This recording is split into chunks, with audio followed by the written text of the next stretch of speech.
हे what's up guys, welcome back once again. दोस्तों, आज की कहानी एक ऐसी लड़की की है जिसका सपना है कि वो एक बड़े कॉलेज में जाकर पढ़ाई करे, लेकिन कुछ लोगों को ये पसंद नहीं आता और वो उसके साथ एक ऐसा घिनौना काम कर देते हैं जिससे पूरा चाइना दहल जाता है।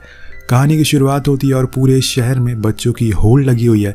सभी मन लगाकर पढ़ाई कर रहे हैं क्योंकि आने वाले 60 दिनों में एंट्रेंस एग्जाम शुरू होने वाला है। सभी को अच्छे कॉलेज में एडमिशन चाहिए। उसी में हम शन नाम की लड़की को भी देखते हैं जो 12th क्लास में है। कानों में हेडफोन लगाए हुए वो अपने नोट्स को रिवाइज कर रही थी। तभी वो नोटिस करती है कि सभी बच्चे बालकनी की ओर भागते हुए जा रहे हैं। वो भी उनके पीछे पीछे जाती है। सभी लोग किसी चीज़ की फोटोज ले रहे थे। जब वो भी देखने की कोशिश करती है तो वहाँ पर उसकी ही क्लासमेट चेन की लाश पड़ी हुई थी जिसने छत से कूदकर अपनी जान दे दी थी। वो फौरन नीचे जाकर अपनी जैकेट उतारती है और फिर उसके ऊपर ढक देती है ताकि कोई भी उसे देख ना सके। उसकी आंखों से लगातार आंसू निकलते जा रहे थे और हम समझ पाते हैं कि उसे कैसा फील हो रहा है। अब स्कूल में पुलिस आती है। शन को बुलाया जाता है। उसे ऑफिसर सवाल पे सवाल करते हैं लेकिन वो किसी भी सवाल का कोई जवाब नहीं देती, चुपचाप बैठी रहती है। तभी बेल बज जाती है और वो उठकर अपने क्लास में आ जाती, लेकिन वहाँ वो देखती है कि किसी ने उसके डेस्क पर इंक डाल दी है और जब वो अपने चारों ओर देखती है तो कोई भी उसकी तरफ देख नहीं रहा था। मानो ऐसा लग रहा हो कि जैसे कुछ हुआ ही ना हो, किसी ने कुछ देखा ही ना हो। तभी उसे याद आता है कि सेम यही चीज़ उसकी दोस्त चेन के साथ भी हुई थी और तब भी वो ऐसे ही खड़े होकर आसपास देख रही थी। उसके पास बैठी शन ने नजरें फेर ली थी और उसे एहसास होता है कि अब उस टाइम उसकी दोस्त को कैसा लग रहा होगा। इस बारे में टीचर को पता चलता है तो उसे बुलाते हैं और पूछते हैं कि क्या तुम्हें बुली किया जा रहा है? अगर ऐसा है तो हमें बताना होगा। हम इसके सख्त खिलाफ हैं, लेकिन वो कुछ नहीं बोलती और तब तक लंच भी हो जाता है। यहाँ हम वेई नाम की लड़की को देखते हैं जिसकी वजह से चेन ने खुदकुशी की थी। इन्होंने ही उसे हर रोज बुली किया और अब वो शन के साथ भी वही सेम चीज कर रही हैं। कोई भी इनके खिलाफ कुछ नहीं कहता क्योंकि उन्हें डर है कि कहीं कुछ उनके साथ हो ना जाए, इसलिए सभी मुंह पर चुप्पी साधे हुए हैं और सहन करते जा रहे हैं। अब वही शन से कहती है कि तुम्हारे अच्छे मार्क्स आए हैं, क्या हमारे साथ ग्रुप स्टडी करोगी? वो मना कर देती है जिससे कि वही को बुरा लग जाता है और उसकी ऐसे ही रैंडम फोटोज लेने लगती है। अब जब शाम में सब चीज़ों को शन फ्री होकर घर लौट रही होती है तो उसके पीछे ये सब फिर से पड़ जाती है। उसे परेशान करने लगती है। वो बार बार उसे पूछती है कि उसे उस दिन पुलिस को क्या बताए। वो उसे धक्का भी देती है लेकिन शन जैसे तैसे खुद को बचाकर अपने घर पहुंचती है, लेकिन वहां पर भी उसे तकलीफों का सामना ही करना पड़ता है। आपकी और हमारी जिंदगी से एकदम परे शन की जिंदगी है, लेकिन हर बुरे वक्त की तरह ये वक्त भी गुजर जाएगा, ऐसा उसका मानना है। उसकी माँ ने बहुत लोगों से उधार ले रखा है। वो लोग बार बार घर आते हैं पैसे मांगने के लिए, इसीलिए उसकी माँ ज़्यादातर बाहर ही रहती है और बहुत ही कम घर आती है। असल में उनका काम है इलीगल सामानों को इधर से उधर डिलीवर करना और इसी से वो शन और खुद का खर्चा चलाती है। लेकिन उन्हें पूरा भरोसा है कि जब शन एंट्रेंस एग्जाम पास कर लेगी तो उसे अच्छी जॉब मिल जाएगी जिसके बाद उनकी जिंदगी बेहतर हो जाएगी। असल लफ्जों में कहा जाए तो उनकी पूरी उम्मीदें शन के कंधों पर टिकी हुई है, लेकिन उन्होंने उसे एक बारी भी ये नहीं पूछा कि उसका आज का दिन कैसा रहा। खैर, कहानी आगे बढ़ती है और अगले दिन जब वो वापस लौट रही होती है तो देखती है कि वहां पर कुछ लड़के एक दूसरे लड़के को पीट रहे। ये देखकर वो वहाँ से भागने लगती है, लेकिन उसे पता नहीं कहाँ से ख्याल आता है कि उसे पुलिस को फ़ोन करना चाहिए, तो वो कर देती है। पर ये चीज़ वो गुंडे देख लेते हैं और उसे पकड़ लेते हैं। उन्होंने उसके सारे पैसे छीन लिए थे, उसका फ़ोन भी तोड़ देते हैं। फिर उससे कहते हैं कि अगर तू उसे किस करेगी तभी हम तुझे छोड़ेंगे। अब वो उसे ये चीज़ ज़बरदस्ती करवाते हैं और शन वो भी करती है, लेकिन तभी वो लड़का जिसे ये लोग मार रहे थे वो उठकर खड़ा हो जाता है और सभी को मारने लगता है और डर के मारे बाकी लड़के वहाँ से भाग जाते हैं। पर इस चीज़ से शन का बहुत ज़्यादा नुकसान हो जाता है, इसीलिए वो चुपचाप घर आ जाती है। अगले दिन उसके सामने वही लड़का आता है जो अपना नाम लिन बताता है और पूछता है कि उन्होंने तुम्हारे कितने पैसे छीने, क्या तुम्हारा फ़ोन ठीक हो गया? तो शन कहती है कि नहीं। तो वो उसे लेकर रिपेयर शॉप पर जाता है और उसे ठीक करवाता है, लेकिन उसके पास इतने पैसे नहीं थे कि वो उसे लौटा सके। इसीलिए वो उसे कहता है कि मैं तुम्हें पैसों के बदले प्रोटेक्शन दे सकता हूँ। तो शन हंसते हुए बोलती है कि पहले तुम खुद की प्रोटेक्शन कर लो, उसके बाद मेरी करना। अब रात बहुत हो गई है, इसीलिए वो उसके पीछे पीछे उसके घर तक जाता है, लेकिन वहाँ शन दीवारों पर अपनी माँ का नाम के लगे पोस्टर को देखकर उसे बहुत गुस्सा आ जाता है। वो उसे हटाने लगती है क्योंकि उसमें लिखा था कि वो पैसे छीन कर भाग जाती है, वो एक चोर है, और इस चीज़ से वो बहुत नाराज़ होती है। अगले दिन जब शन स्कूल जाती है तो वहाँ पर सभी बच्चों के फ़ोन पर वही पोस्टर वायरल हो जाता है। सभी को पता चल गया था कि शन की मॉम क्या काम करती हैं। वो रोने लग जाती है क्योंकि सभी उसका मजाक उड़ा रहे थे। अब ये चीज़ आम हो जाती है। वो हर दिन स्कूल जाती है और इसी सब चीज़ों को एक्सपीरियंस करती है। अब वो घुट घुट कर जीने लगती है। एक दिन जब वो रोते हुए स्कूल से घर जा रही होती है तो उसके सामने लिन आ जाता है बाइक लेकर। वो बिना कुछ सोचे समझे उसके पीछे बैठ जाती है और कहती है कि उसे जहां मन करे उसे लेकर जाए। लिन उसे अपने छोटे से घर में लेकर जाता है जहां पर वो उसे कुछ खाने को देता है, लेकिन शन इतनी चिड़चिड़ी हो गई थी कि वो उसे ही लड़ लेती है और कहती है कि तुम एक गुंडे हो, हमेशा वही रहोगे और मैं एक अच्छी जॉब लेकर सेटल हो जाऊंगी। अब ये सुनकर लिन को गुस्सा आ जाता है और वो उसे पकड़कर साइड में ले जाता है और कहता है कि मैं जो हूँ उसी में खुश हूँ और इसीलिए मेरे से कोई शराफत वाली चीजों की उम्मीद भी बिल्कुल मत करना। अब शन डर जाती है और घर आ जाती है। कहानी धीरे धीरे और आगे बढ़ती है और एक दिन तो वो लड़कियां उसे धक्के देकर सीढ़ियों से गिरा देती क्योंकि वो उनके सामने झुक नहीं रही थी। उन्हें डर था कि कहीं वो किसी को कुछ बता ना दे कि उस जुर्म में उनका ही हाथ है। लेकिन इतना सब सहने के बाद शन ने अब ठान लिया है कि वो पुलिस को जाकर सब कुछ सच बता देगी क्योंकि अब बहुत ही ज्यादा हो गया। उसके सामने बार बार उसकी दोस्त का चेहरा आ जाता है जो उसे कह रहा है कि उसे उनके करतूतों की सजा जरूर मिलनी चाहिए। शन जाकर पुलिस को सब कुछ बता देती है जिसके बाद उन तीनों लड़कियों को बुलाया जाता है। लेकिन वेन को देखकर लग रहा था कि मानो उसे कुछ फर्क ही नहीं पड़ रहा है और उसके साथ वाली लड़कियों का भी यही हाल था। उन्हें जो कुछ भी पूछा जाए वो उसका हंसते हुए जवाब दे रही थी और कोई भी सच्चाई बता नहीं रही थी। पर स्कूल उन्हें सस्पेंड कर देता और उन्हीं में से एक लड़की के पेरेंट्स स्कूल में आते हैं और प्रिंसिपल से भीख मांगते हैं कि उनके बच्चे को वापस ले लिया जाए। लेकिन ऐसा नहीं होता, पर उन्हें एंट्रेंस एग्जाम में बैठने की परमिशन दे दी जाती है क्योंकि इससे उनका फ्यूचर खराब नहीं होगा। अब एक दिन स्कूल के पास शन से मिलने के लिए ऑफिसर चैंग आते हैं। वो उसे बताते हैं कि जब मैं छोटा था तो मुझे भी बुली किया जाता था, लेकिन तुम टेंशन मत लो, जब तुम एंट्रेंस एग्जाम क्लियर कर लोगी तो सब कुछ ठीक हो जाएगा। तभी शन पूछती है कि क्या बड़े हो जाने से सब कुछ ठीक हो जाता है या फिर अच्छी जॉब लग जाने से सब कुछ ठीक हो जाता है। तो ऑफिसर के पास इसका कोई जवाब नहीं होता कि वो क्या बोले। अब घर जाने पर वो अपनी माँ को कॉल लगाती है, लेकिन उन्हें कोई भी सच्चाई कुछ भी नहीं बताती और बस उन्हें खुश रहने को बोलती है। अब धीरे धीरे दिन खत्म हो रहे हैं और अब 43 दिन बचे हुए हैं एंट्रेंस एग्जाम देने के लिए। सब कुछ शांत सा हो गया है। स्कूल में अब कोई भी किसी को तंग नहीं करता, लेकिन शन को पता था कि कुछ बहुत बुरा होने वाला है। वो तीनों लड़कियां इतनी आसानी से चुप नहीं रहने वाली और जब वो घर जा रही होती है तो देखती है कि वो तीनों वहीं पर उसका इंतजार कर रही, हाथ में चाकू लिए ताकि वो उसका चेहरा खराब कर सके। लेकिन शन उन्हें धक्का देकर वहां से भागना शुरू कर देती है। वो ऑफिसर चैंग को भी कॉल लगाती है, लेकिन वो फोन नहीं उठाते। इसीलिए उसके दिमाग में उस समय बस लिन ही आता है। वो उसके घर के ही बाहर जाकर बैठ जाती है और इस समय पर उसे सेफ जगह उसके लिए कोई नहीं थी। इतने ही दिन में उसे लिन पर इतना भरोसा हो गया था कि वो उसके कपड़े पहनकर उसके ही घर में सो जाती है। लिन भले ही बुरा था, उसके काम बुरे थे, लेकिन शन के लिए उसका दिल में जो इज्जत थी वो बहुत ज्यादा थी। वो उसे कुछ नहीं कहता, बल्कि पूरी कोशिश करता है कि वो उसकी केयर करे।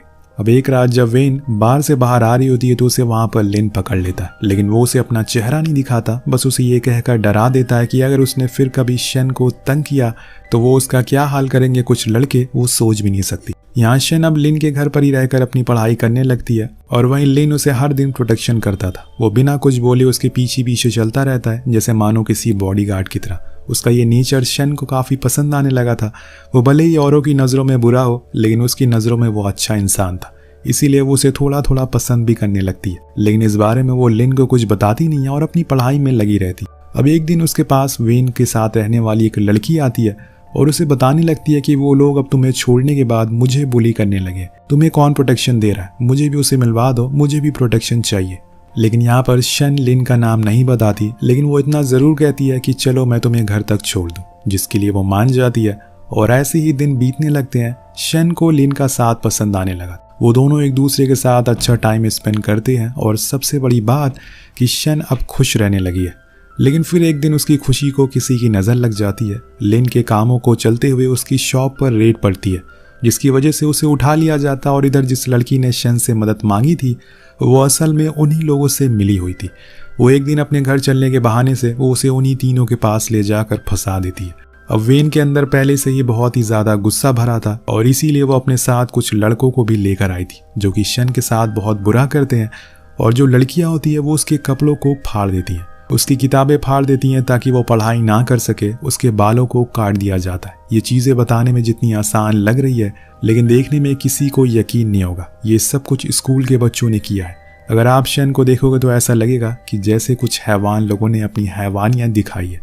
यहाँ तक कि उन्होंने उसकी ऐसी पिक्चर क्लिक की जो अगर किसी ने देख ली तो बहुत ही बुरा हो जाएगा, शेन के लिए वो बार बार लिन को फोन कर रही थी मदद के लिए, लेकिन बेचारा लिन तो पुलिस स्टेशन में ही फंसा हुआ था। पर जैसे ही वो रिहा होता है वो लिन की इतनी सारी कॉल देखकर घबरा जाता है, डर जाता है। वो भागते हुए घर आता है जहाँ पर वो उसे कोने में फटे कपड़ों में बैठकर खुद के नोट्स को चिपकाते हुए देखता है। और ये देखकर लिन पूरी तरह से पागल हो जाता और आज वो उन्हें सबक सिखा कर रहेगा। लेकिन शन उसे रोकती है और कहीं भी जाने से मना करती है, उसे पीछे से पकड़ लेती है और यहाँ दोनों रोने लगते हैं। जिसके बाद वो उसके बाल को काटता है और खुद के भी वैसे ही कर लेता है। ये एक बहुत ही ज्यादा इमोशनल सीन होता है। अब वो पूरी रात ही उसके साथ रहता है, उसे हल्का सा भी अकेला फील नहीं होने देता। अगले दिन शन को स्कूल में देखकर सभी लोग हैरान हो जाते हैं। उन्हें तो लग रहा था कि इतना सब कुछ होने के बाद वो स्कूल नहीं आएगी, लेकिन ये ताकत उसे लिन ने दी है। उसने उसे हौसला दिया है ताकि वो अपने आने वाले एग्जाम में बैठ सके और अच्छे नंबर से पास हो सके। अब कल से एंट्रेंस एग्जाम है, ये बात वो अपनी माँ को कॉल करके बताती है और कहती है कि अब सब कुछ ठीक हो जाएगा। अब एग्जाम वाले दिन तेज बारिश होने लगती है। लाखों बच्चे छाते को लेकर रोड पर खड़े थे हॉल जाने के लिए। सभी के साथ उनके पेरेंट्स उन्हें मोटिवेट कर रहे थे, उन्हें बता रहे थे कि घबराना नहीं है, बस अच्छे से लिखना है। लेकिन यहाँ हमारी शन भी अकेली नहीं है, उसके साथ लिन खड़ा है जो उसे बेस्ट ऑफ लक कहता है और फिर वो अंदर चली जाती है। वहीं दूसरे सीन में हम एक गार्बेज यार्ड को देखते हैं जहाँ पर एक लाश दिखाई देती है। जब उसके फिंगरप्रिंट को चेक किया जाता है तो वो लाश असल में वेन की होती है। जी हाँ दोस्तों, वही वेन जिसने शन के साथ बदतमीजी की थी। अब पुलिस फौरन सभी सीसीटीवी फुटेज को देखती है। तभी उसे एक कैमरा में लिन के दोस्त की कार दिखाई देती है। वो उसे ढूंढती है और उसमें उसे खून के धब्बे भी मिलते हैं। जिसके बाद वो उसे फौरन बुलाया जाता है।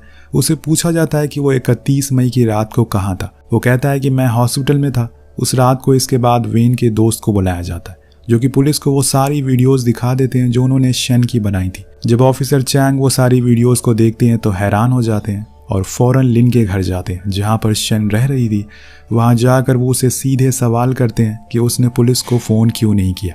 वो कहती है कि मैंने पहले भी आपके पास आई थी, लेकिन उसके बाद भी कुछ मेरी ज़िंदगी में नहीं बदला, इसीलिए इस बारी आकर कोई भी फ़ायदा नहीं था और मुझे मेरे एंट्रेंस एग्ज़ाम की तैयारी करनी थी, इसीलिए मैंने आना सही नहीं समझा। ऑफिसर उनके साथ चलने को कहते हैं लेकिन वो मना कर देती है क्योंकि उसे तैयारी करनी थी। लेकिन दोस्तों वो एक क्राइम सस्पेक्ट है, इसीलिए उसे जाना ही पड़ता और पूरी रात उसी जेल में बितानी पड़ती। अगले दिन उसका पेपर होता और वो जेल से सीधा हॉल पहुंचती है। बिना सोए ना तो कुछ खाए पिए वो अपना एग्जाम शुरू करती है। बस उसके दिमाग में उसकी माँ और लिन की ही बातें थी जिन्होंने उसे हिम्मत दी कि वो ये कर सकती है, वो एग्जाम पास कर सकती है। अब पेपर खत्म हो जाने के बाद उसे लिन मिलता है जो उसे पकड़कर एक सुनसान जगह पर ले जाता है और उसे बताता है कि मेरे पीछे पुलिस पड़ी है, इसीलिए जो मैं कह रहा हूँ वो ऐसा ही करो। और दोस्तों यहाँ पर एक और राज से पर्दा उठ। सच यही है कि असल में वेन का खून लिन ने नहीं बल्कि शन ने किया है। जब उन वीडियोस के रिकॉर्ड होने के कुछ दिन बाद वेन खुद उसके पास आती है उसे माफी मांगने के लिए, क्योंकि उसे डर था कि कहीं वो जाकर पुलिस को सब कुछ ना बता दे। पर वो ऐसा नहीं करती और वहां से जाने लगती है। लेकिन उसके अंदर गुस्सा तो बहुत ज्यादा भरा था और यही गुस्सा बाहर आ जाता है। वो गुस्से में वेन को धक्का दे देती है और वो सीढ़ियों से नीचे गिर जाती है जिससे कि उसकी मौत हो जाती है। जब इस बारे में लिन को पता चलता है तो वो अपने दोस्त की कार लाता है और फिर उसमें कुछ सबूत जानबूझकर छोड़ देता है ताकि किसी को शन पर यकीन ना हो और सारा शक उसके ऊपर चला जाए। और फिर वो लाश को गार्बेज यार्ड में डाल देता है और उसे समझाता है कि मेरा कोई फ्यूचर नहीं है, लेकिन तुम्हें बहुत आगे जाना है, इसीलिए मेरी बात मानो और हेल्प के लिए चिल्लाओ। सबको यही बताना कि मैंने तुम्हारे साथ बदतमीजी की है। लेकिन शन नहीं मानती और वो उसे बताता है कि वो अभी माइनर है, इसीलिए उसे बहुत ही कम सजा होगी और जब तक वो कॉलेज से पढ़कर बाहर आएगी तब तक वो आज़ाद हो जाएगा। जिसके बाद वो दोनों आराम से ज़िंदगी बिताएंगे। बड़ी ही मुश्किल से शन मान जाती है। कुछ ही देर में वहाँ पुलिस आ जाती है और शन के कपड़े फटे हुए देखकर पुलिस लिन को पकड़ लेती है, उसे वहां से ले जाती है। लेकिन ऑफिसर चैंग को कुछ गड़बड़ लग रही थी। उन्हें पता था कि ये दोनों एक दूसरे को जानते हैं और फिर ये सब कैसे हो सकता है। वो लिन से बहुत पूछने की कोशिश करते हैं कि सच क्या है, लेकिन वो कोई भी जवाब नहीं देता। उधर शन से भी कहा जाता है कि उसके लिए कोई सालों भर जेल में रहेगा, क्या ये बोझ वो सहन कर पाएगी, लेकिन वो कोई भी जवाब नहीं देती, सेम जैसे लिन ने उसे समझाया था। उसे कुछ भी नहीं कहना था। अब यहाँ पर लिन ने खून का इल्जाम अपने सर ले लिया है, उसे सजा भी हो गई है। आखिरी बार वो दोनों एक दूसरे से मिलते और मन ही मन कहते हैं कि हम फिर मिलेंगे, ये मेरा तुमसे वादा है। अब जिस दिन का इंतजार पूरे 4 महीने से हो रहा था वो आ जाता है। आज रिजल्ट का दिन है। बहुत सारे बच्चों का भविष्य आज बदलने वाला है और यहाँ हम देखते हैं कि शन को उसकी उम्मीद से ज्यादा मार्क्स मिलते हैं और उसे उस कॉलेज में एडमिशन भी मिल गया है जहाँ पर सिर्फ 14 बच्चों को जाने की इजाजत थी। ये देखकर उसकी माँ भी बहुत ही ज्यादा खुश थी और अब उनके दुख के दिन खत्म हो जाएंगे। तभी वहां पर ऑफिसर चैंग आते हैं और उसे कॉन्ग्रेट्स करते हैं, साथ में ये भी बताते हैं कि लिन को मौत की सजा हो गई है। अब ये सुनकर मानो शेन के पैरों से जमीन ही खिसक जाती है। वो ऑफिसर को ही मानने लगती है और तेज तेज रोने लगती है। पर यहाँ पर चैंग कहता है कि मैंने झूठ बोला, मुझे शुरू से ही पता था कि वो हादसा तुमसे हुआ, लेकिन तुम दोनों के प्यार ने कानून को भी कमजोर कर दिया। उसे 10 साल की सजा हुई है, लेकिन अगर तुम अपना गुनाह मान लो तो तुम्हें और भी कम सजा होगी, क्योंकि तुम बुली का शिकार हुई हो और हमारे पास सबूत के तौर पर वीडियोस भी मौजूद है। अब वो मान जाती है, अगर वो चाहती तो उसे ऐसे ही मरने के लिए छोड़ देती। अब तो उसकी ज़िंदगी बेहतर हो गई है, उसे अच्छे कॉलेज में एडमिशन भी मिल गया है। लेकिन वही कहते हैं ना दोस्तों, जिनका मिलना मुकद्दर में नहीं होता उनसे मोहब्बत कमाल की होती है। अब यहाँ दोनों एक दूसरे के सामने बैठे हैं, बीच में शीशे की दीवार है, लेकिन वो दीवार इनके जज्बातों को रोक नहीं पाती। यहाँ पर दोनों रोने लगते हैं। शेन उसे अपने रिजल्ट के बारे में बताती है तो लिन हंसने लगता है। तब चैंग कहता है कि इसने गुनाह कबूल कर लिया है। समय का पहिया आगे खिसक जाता है और हम 20 साल बाद का दृश्य देखते हैं। शेन अब एक टीचर बन गई है, उसकी अच्छी सैलरी भी है, एक अच्छी खासी जिंदगी वो जी रही है। तभी उसकी नज़र एक बच्ची पर पड़ती है जिसमें वो खुद के बचपन को देखने लगती है। वो बच्ची बहुत डरी हुई थी, इसीलिए शेन उसे घर तक छोड़ने के लिए जाती है। यहाँ पर समय बदल गया है, लोगों के चेहरे बदल गए, लेकिन एक चीज़ आज भी नहीं बदली, और वो चीज़ ये है कि लिन का शेन के पीछे पीछे चलना वो आज भी वैसे ही चलता है, जिसके साथ ही इस कहानी का यहीं पर अंत हो जाता है। तो बेसिकली ये कहानी उन बच्चों के ऊपर है जो कि कमज़ोर हैं और बुली का शिकार होते हैं। ये कॉलेज में उन्हें परेशान किया जाता है। कभी कभी हम बुली को हल्के में ले लेते हैं, लेकिन वो बच्चे ये जानते हैं कि उसका दर्द कितना खतरनाक होता है। लेकिन उन्हें हिम्मत नहीं आना चाहिए, क्योंकि हर शाम के बाद सुबह होती है और वो सुबह उनकी ज़िंदगी ज़रूर बदलती है। अगर आपकी भी लाइफ में कभी ऐसा हुआ हो तो कमेंट करके हमें ज़रूर बताएगा। मिलते हैं अगली वीडियो में। Peace out.